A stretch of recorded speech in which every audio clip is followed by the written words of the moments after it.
Welcome to the Healthy Screen Habits Podcast. I'm Hillary Wilkinson. Whether you're starting your parenting journey with a newborn or looking to connect with your teen on technology, let's learn some new healthy screen habits together.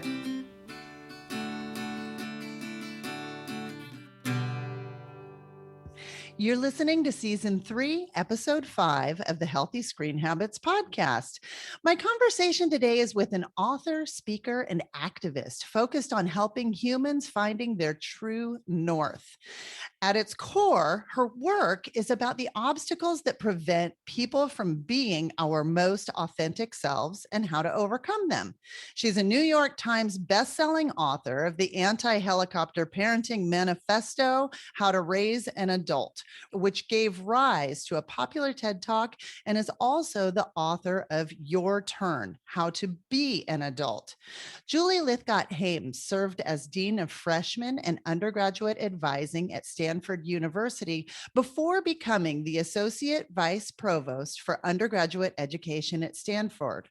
She next went on to pursue opportunities in writing and advocacy and has so many real-life connections to young adults. In short, she's got the experience that we are all looking for. And I have so many questions. I can't wait to dive in. Welcome to the Healthy Screen Habits Podcast, Julie Lythcott-Haims. Hillary, thank you so much for having me on. And I want to thank all the listeners who've decided to go on a bit of a journey with us today in this episode. If I may say so, thank you for the fabulous intro. You left out one piece, which I think is super important for folks to hear, which is I am the mother of a 22-year-old and a 20-year-old. And while I have written about the harm of overparenting, along the way, I discovered I was one of those parents that I was basically critiquing.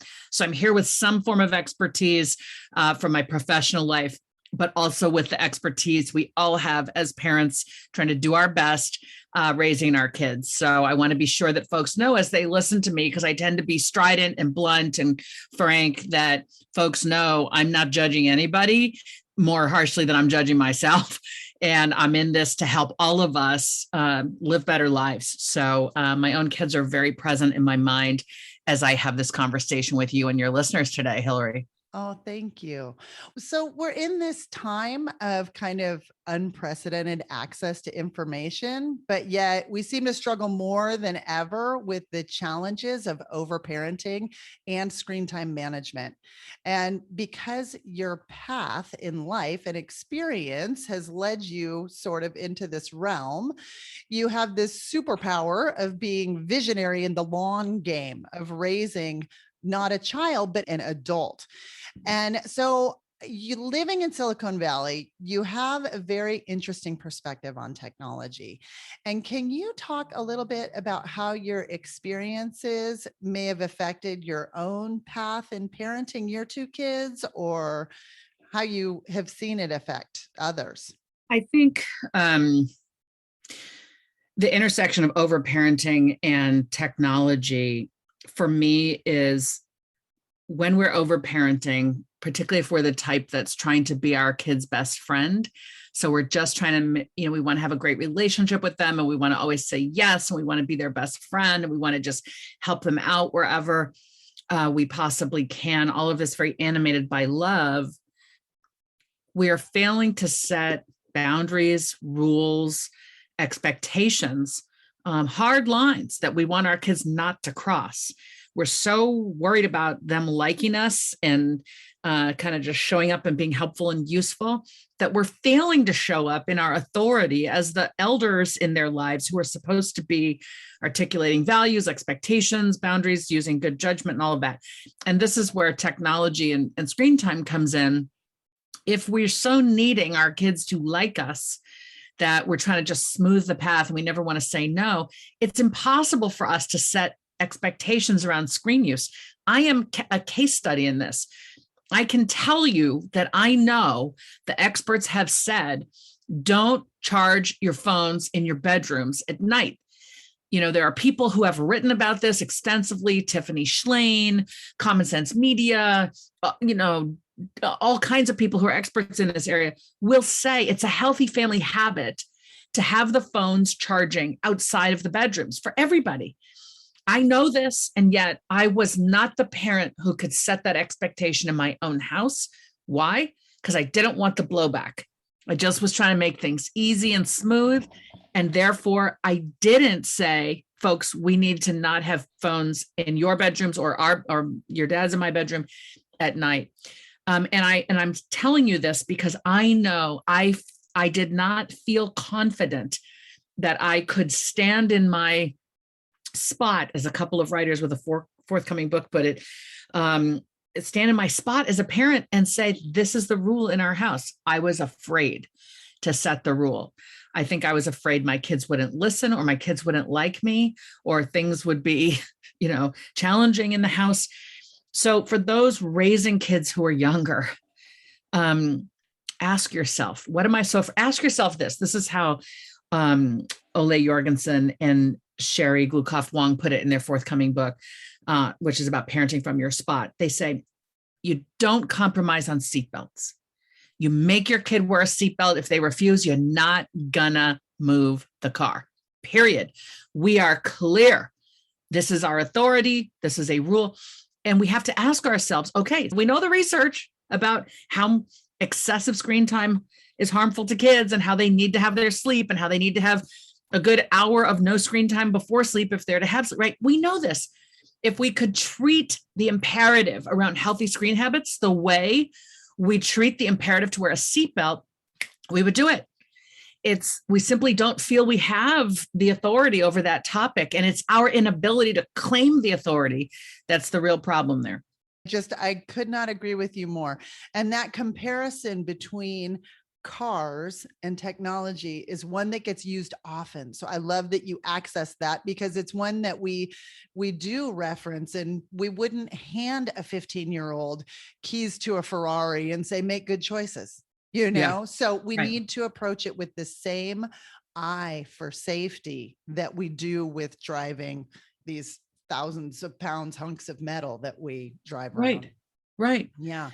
I also appreciate that you use the phrase elders. We need to become elders for our children. I think that's such a beautiful term that doesn't get used enough, because it connotes wisdom and time spent in life that we can draw from. So you're just a wordsmith. I love it. And because when we're trying to be the hip, I'm just going with the flow, I'm your best friend, I'll show up, handle and help. We're trying to actually be younger. And that, of course, appeals to our own quest for the fountain of youth and our midlife crises and so on. And so I love that you reflected back to me that I use the word elder. Can we embrace the fact that we are older, that we have lived more of life, that we do know more things, instead of feeling somehow saddened by that? How about we champion that and say, I don't have all the answers, but I have lived more of life and I do have a sense of how things work. Bring a humility to it, but also bring some confidence to the fact that we're the grownups here. Right. And our kids need the grownups to say, no, this is the boundary. Yes. Yeah. So I quote you, honestly, all the time in presentations. There's one phrase that, honestly, and I always give you credit. So that's great. But in How to Raise an Adult, you use a phrase that I think speaks uniquely to parenting in the digital age. Yeah. And that is, you call the cell phone the world's longest umbilical cord. People immediately know what that means. Can you talk about a little bit more about that phrase and what it means to you? Sure thing. And you've given me credit, which I appreciate. I need to give credit. I put it in my book, and I say in my book that actually there's a set of researchers that came up with that term. And so I was quoting them. And unfortunately, I don't have their names handy. In fact, I probably just said in my books, researchers now call it. But it isn't a term that I originated, but I'm certainly happy to amplify it. And here's why I use it. I was a dean on a college campus, as you said in the intro, in an era that was before the smartphone and after. And I will tell you that Before the smartphone, we certainly had parents who were trying to be very involved in their college students' day-to-day lives. We were seeing as early as the late 90s, parents who felt they had to fill out forms, register their student for class, argue about a grade, do the things that we'd expect a student to be able to do. But the rate of those things dramatically increased with the arrival of the smartphone, which was 2007. And my hypothesis as to why is, and why the cell phone does in fact, or the smartphone does in fact function as an umbilical cord. If you recall it, we parents could not figure out how to text before the smartphone. Kids were texting with flip phones, but just remember, with a flip phone, before there was a smart keyboard, a regular keyboard, you had to push numbers. You had to push 333, 44, 777 in order to get to the letter that belonged to that number. I mean, this sounds very wonky, but just remember, that's the way it was. And it was impossible. Kids could fly their fingers across flip phones and text each other, but we didn't know how. It was a technology that eluded us. The smartphone enabled parents to text. And once that happened and our kids had a phone and we had a phone, then we could constantly be interacting with them. And this fun, let's face it, texting when it was new certainly was fun. Like email was fun once upon a time. Okay. We began doing it. And I saw college students constantly sending and receiving texts from home throughout the day. You know, after class, text parent, before class, text in a meeting with me. The kids come to see me about some big question they have about their lives, and their phone buzzes and they look at it and they shrug their shoulders and they say, it's my mom. And then they respond to her. So the etiquette and the courtesy of, I'm in a meeting with somebody, I probably shouldn't look at my phone. All of that was out the window. And I was just observing all of this going, what the heck is going on? And so that's my take on the umbilical cord. Basically, we're always there. We're always there. Always. Yeah. So when a kid is lost or feels they're lost, they go to a job in a new city. It's a summer internship or a summer job. They're a college student. They're in a new city. They come up out of the subway. They don't know where to go to get to their building. They text a parent instead of using the map app on the phone or going into a store and saying, excuse me, I'm looking for 8th Street. Right? None of that happens anymore because mom, dad, parent is accessible by this device. And that feels loving and tender and wonderful and close. But we just have to ask ourselves, what's going to happen to these kids when we can't answer? When we have gone to our demise, we're no longer here. If we are constantly their source of information, problem solving, handling via the cell phone, the smartphone, what are we doing? We're setting them up for a huge, huge cliff to fall off of when we're gone. Exactly. They've got to learn to access the people in their environment and their own ability to problem solve rather than let that smartphone be an umbilical cord back to the womb to us. Right, right. And to remove our ego from their path forward, become their cheerleader from the side, but not be the person who is funneling them. Right. Because when we funnel them, it looks like we're getting them somewhere. And we sort of are, because with our help, they're getting there. But again, ask yourself, when you're not there, what do you think your kid's going to be capable of? Very little. Right. Because you've been this enormous support that was always there. You have deprived them of developing the skills to do stuff and think through stuff and solve a problem and so on. So it's all of this overhelp ends up undermining. The more loving thing to do is to say to ourselves, you know what? I'm parenting for the long term. One day I'll be dead and gone. And this kid needs to be able to do everything for themselves one day, not today, but one day. So the loving thing is to give them opportunities to learn and grow. So when they text with a problem, whether it's a 4th grader who's like, oh no, I left my backpack at school, or a 20-year-old in college who's like, oh no, I lost my backpack. Neither of those circumstances is our problem. Right. We should empathize and empower. To the fourth grader and the 20-year-old, we should text back, oh no, I'm so sorry. That must feel awful. I love you. Empathize. The next phrase is, how do you think you're going to handle that? That implies it's theirs to handle. It also implies, I know you can. And you know what? That's what they need to hear from us. Overparenting basically sends a message. I don't think you can, so I will do it. We need to do the opposite, sending the message with kindness, empathy, but also empowerment. How do you think you're going to handle it? I'm always here if you need advice, right? But you're not going to say, oh no, I need to go deal with that. No, it's their life. It's their responsibility. It's how they learn to be accountable. It's how they learn to remember. Okay. The more loving thing is to let them experience that consequence in most instances. If it's the big day of the big test, the big recital, the big sporting game, that's not the day to teach the lesson. That's the day to rescue and show up and be helpful. But if there's a consistent pattern of them forgetting or they're, not being able to be responsible, we have to hold those lines. Yes. And let them experience those consequences and learn from them. Yes. The rule in our house is everybody gets one hall pass. Everybody has a bad day, but 2 tells me there's a behavioral pattern starting and we have to work to change that. Nice. So yeah, yes. I like that. One hall. I'm really interested to hear more, but first we have to take a little break. Do you know what's happening during your child's online exchanges? As well-intentioned as we are, often reading every text message, post, and email is just not realistic. This is where Bark comes in to help. Founded in 2015, Bark Technologies provides a parental control app that monitors and alerts parents to online threats. Bark was created for parents by parents to offer a better, easier, and more effective way to keep children safe online. Bark monitors posts and messagings for things like signs of bullying and communication with dangerous strangers. Bark's algorithms analyze all activity and issue parents notifications via their chosen communication method. Gain peace of mind and get 10% off of Bark service for life by using the Healthy Screen Habits link.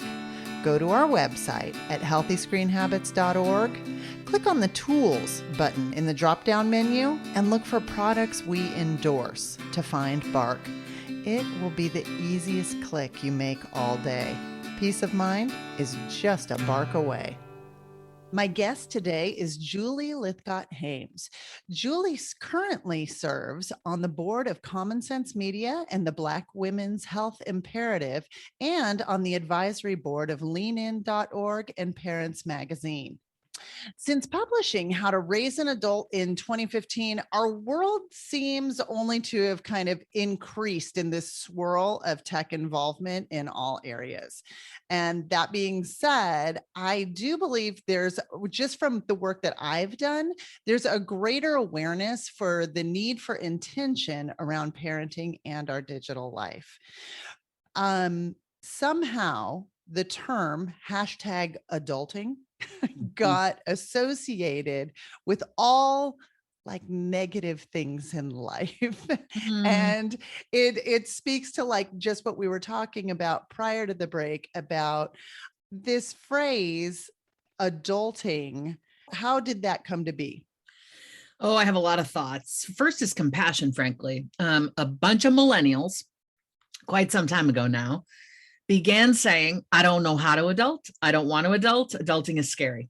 They were the generation to turn the noun adult into a verb that they expressed fear around doing or inability to do.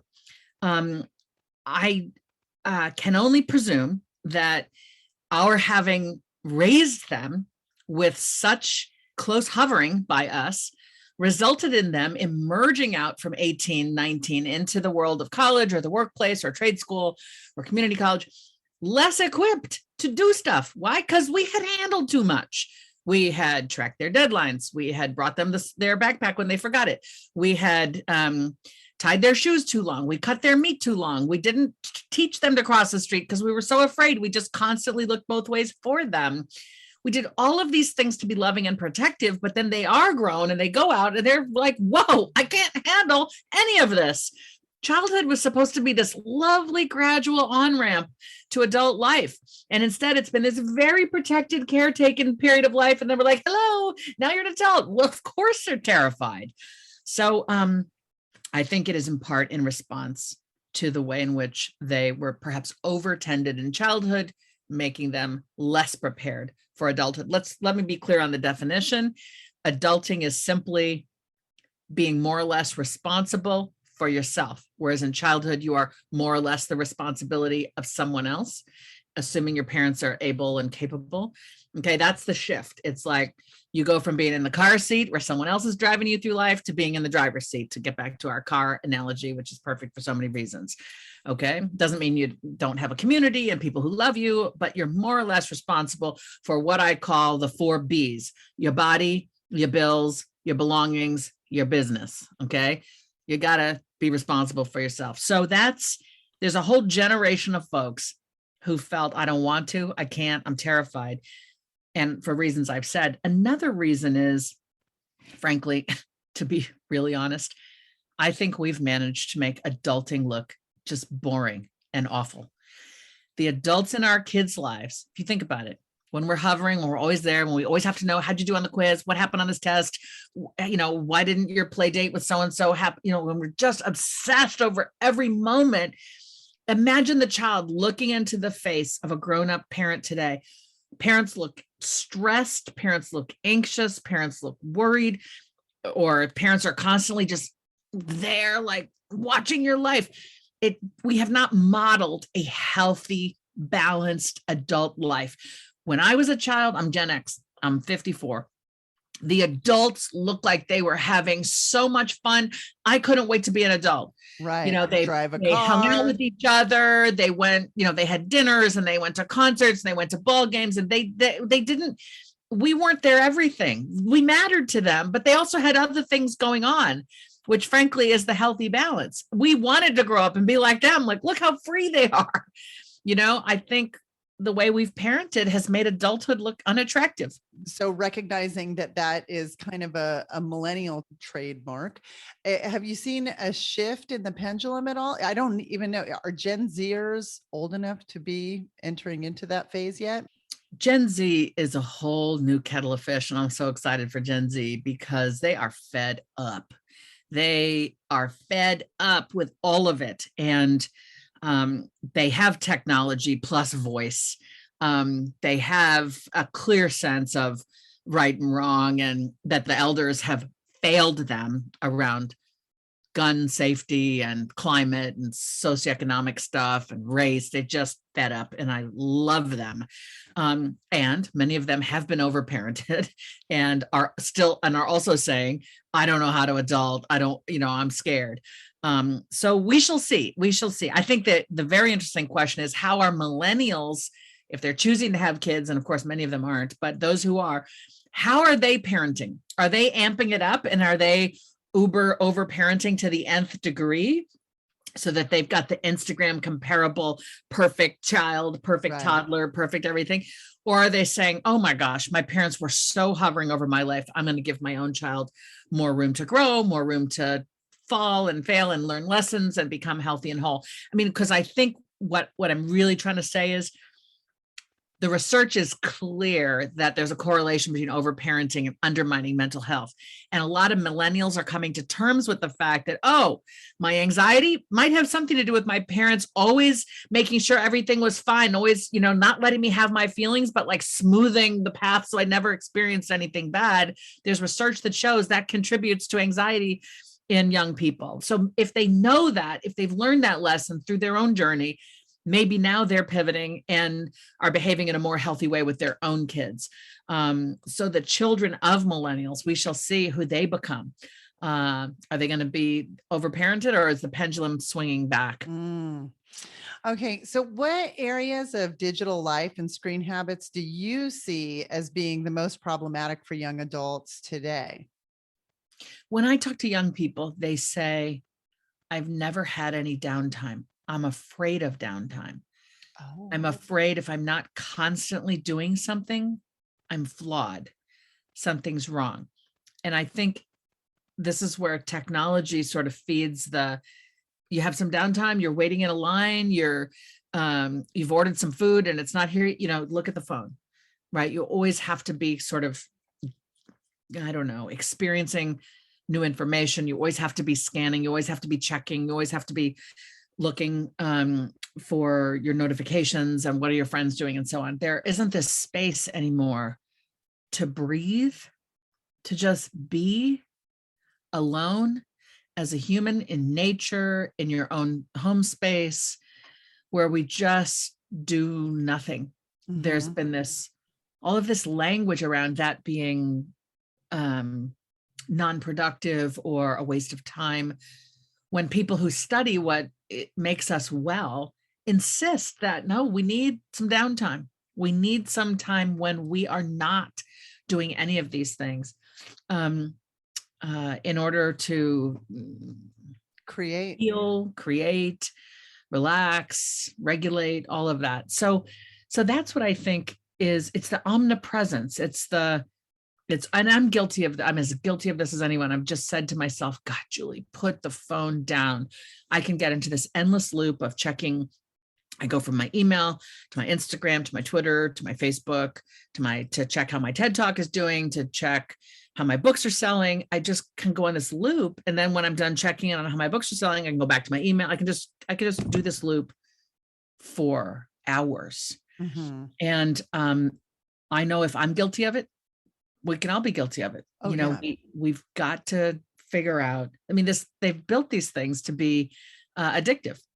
We've had lots of talks on persuasive technology. So it seems like there are a lot of negative statements about tech and teens. And what are some of the things that you might see are positives happening with our digital natives? I love how you focus on that Gen Z perspective of they have tech and a voice. Yeah. Well, here's an example. Folks who have some kind of chronic disease, an autoimmune disease, a disease that is perhaps considered invisible, quote unquote, but nevertheless is very present and very problematic, have a concept called spoons, which is the notion that you have a certain set of spoons to use in a day. And spoons are basically the energy it takes to do anything, to shower, to eat, to go to the grocery store, to do whatever. And if you use up all of today's spoons and even borrow some of tomorrow's spoons, tomorrow you'll be very depleted. And this is a wonderful concept for people who have such struggles, and they can find each other more easily globally thanks to technology. There are all kinds of communities of folks who have certain conditions, diagnoses, challenges, identities, ways of being in the world. And folks can find one another thanks to technology and social media in a way that was impossible until 10, 13 years ago, right? Right. And so what a huge upside, right? Connection. You're queer. If you're a queer kid and you're living in a town or a state where being queer is really hard because people are prejudiced against you, you can find support and community thanks to technology. Yeah, that's great. Do you have any favorite resources for teens or young adults or somebody looking for something like that? I think hashtags, figure out the hashtags that relate to your particular identity or life circumstance. I know on TikTok, people are using hashtags quite effectively to curate content. Frankly, I like to watch TikTok videos. I have learned so much about ADHD, about anxiety, around mental health more broadly from TikTok. If you decide to follow certain hashtags, your TikTok videos will be curated for you. It'll deliver the content you're looking for. And so I think whether it's TikTok or Instagram, these are places where you can start to discover and follow and contribute to the experience of others around communities and topics that matter to you. Using hashtags. Yeah, that's great. I'm positive I would not have thought of that. Well, let me put it this way. I thought TikTok was just a bunch of people dancing. When I first learned about TikTok, it was like dance, dance, dance, this dance trend, follow it. And I was like, what don't these people have jobs? My first thought. what I've come to appreciate is, yes, there are a lot of people who like to dance and they do that on TikTok, but there's all of this information. People share stories of struggle, of loss, of recovery from all kinds of situations on TikTok. I mean, my TikTok feed is this incredibly empowering set of stories from humans who have opened up and decided to be vulnerable, which is exactly what I'm about in my writing. So what a lovely thing to discover that this new technology that I thought was just like where the 12-year-olds hang out and dance is actually a place that can deliver through video content really, really meaningful stuff. And if you know your kids are utilizing that platform, you also have a more effective voice then in talking with them, because you also are using the same platform that they're at. Right. When we come back after the short break, I'm going to ask Julie Lythcott-Haims for her healthy screen habit. At what age should I give my child a smartphone?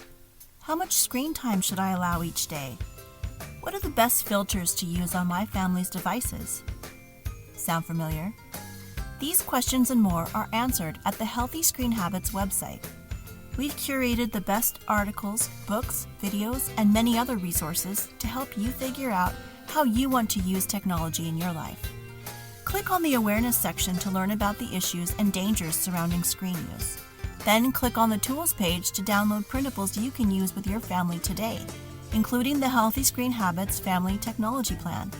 Visit our website at www.healthyscreenhabits.org for the resources and tools you need to get started. I'm talking with Julie Lythcott-Haims, parenting expert and advocate for humanity, who is on a quest to bring anti-racist, decolonized, and inclusive approaches to publishing by normalizing and centering underrepresented populations. As we enter Black History Month this year, I encourage listeners to check out her memoir, Real American, as well as continue to pursue and promote Black artists, content creators, and business owners. Now, Julie, on every episode, I ask each guest for a healthy screen habit. This is a tip or takeaway that our listeners can put into practice in their own home. Do you have one for us? I do. The first thing I want to say is thank you for letting your listeners know about Real American. This is my offering as a Black biracial person around what life has been like in this skin with these features and this hair, dealing with microaggressions and racism. And this book is saying basically, aren't we all real Americans? Ain't I a real American? So if anyone resonates with that on their own, or, on behalf of people they know and love, I hope they'll check it out. Here's my healthy habit. It's a bit of a twist on your question, but I like to say, folks, it's not Kumon, it's the vacuum, okay? We think that our kids need all of this enrichment, technological enrichment, academic enrichment more broadly. And yes, enrichment is good, but we've become so obsessed with that, we've completely forgotten chores, okay? Chores are the way that kids build a work ethic. They learn how to be accountable and responsible, roll up their sleeves, pitch in, be useful. And that skill not only helps the family life function more smoothly and equitably, but when they get out into the workforce, they're going to be the person who anticipates, how can I make things better? How can I advance the cause here? How can I help my boss, right? Instead of just being these kids who are accustomed to constantly being enriched by the adults around them. So remember this, it's not Kumon, it's the vacuum. Chores build work ethic. Get your kids off their screens and helping out around the house. Garbage, recycling, dishes, laundry, dusting, putting things away, cleaning the gutters, getting up on the roof and cleaning the solar panels if you've got them like we do here, right? All of these things, you're not being mean. You're asking your kid to be a part of the family, to join the family club, if you will. Building competence, which I think competence builds confidence. Exactly. And yeah, I love that. And my kids do not enjoy that message so much. But look, I didn't know that chores were important. Hillary and everybody listening, you've got this expert, me, How to Raise an Adult. I wrote this book. It did very well. I did not know that chores mattered until I wrote that book. Okay. It Well, was and like I love it. 12, and I was like, oh no, the This- research is clear. I'm supposed to be giving my kids chores. And I thought, well, how can I? I live in Silicon Valley. We're so busy here. They have to do their academics. They got, okay. I had to shift myself. So anybody listening, don't feel ashamed. How to Raise an Adult has 3 pages of chores lists, which are going to blow your mind if you did not start early. The list shows what 2 and 3-year-olds can do, and 4 and 5-year-olds. It's going to blow your mind. My kids were 10 and 12 when I learned how important chores were. Okay. Yeah. So it's time. Okay. Very good. And in fact, you can say to your kid, if they balk, they're going to say, why are you giving us chores now if it's so important? You'll say, we just learned it's important. We're going to make up for lost time. Here's a vacuum, Exactly. Claim your authority. Very good. Oh, Julie, thank you so much for being here today. I will link your books in the show notes to this episode, but is there anywhere else that you'd like to direct people to find out more information about you or merch or anything along those lines? I love it. Yes, thank you. I blog weekly in a space I call Julie's Pod, which comes with a free sticker. If you direct message me or email me for it, I'll send you one. Julie's Pod is found at jlythcott-haims.bulletin.com. Subscribe, you'll get me in your inbox. I basically share pretty vulnerably about stuff I'm going through or noticing, and I invite you to comment too. It comes with a hotline that you can call, 1-877-HI-JULIE. If you're not comfortable commenting in public, you can call me and leave an anonymous voicemail, which I roll up on Facebook Live every Monday at noon Pacific. So I'm really trying to create space and hold space for all of us to be our vulnerable, authentic selves, because I know that's how we feel a sense of belonging and less alone, and how we thrive. Just beautiful. You're making such a dent in humanity. Or I shouldn't say a dent in humanity. You're raising humanity to a higher level. I'm just a person who's imperfect and very, very interested in all of us knowing we're okay. And that when we can be kind to one another and treat each other with dignity and share the muck and goo of our actual experience, we feel and actually are more connected. And that is everything. Correct. I cannot agree with you more. Thank you so much for coming on today. Thank you, Hillary. And thanks to everyone who listened. Really want to encourage you all to ask yourself what resonated, what do I want to take forward? For every listener, it'll be different. But for every listener, whatever it was, it matters. For more information, you can find us on Instagram and Facebook at Healthy Screen Habits. Make sure to visit our website, healthyscreenhabits.org, where you can subscribe to the show on Apple Podcasts or via RSS, so you'll never miss an episode. It's free, it's fun, and you get a healthy new screen habit each week. While you're at it, if you found value in this show, we'd appreciate you giving us a quick rating. It really does help other people find us and spread the word of healthy screen habits. Or if you'd simply like to tell a friend, we'd love that too. I so appreciate you spending your time with me this week, and I look forward to learning more healthy habits together.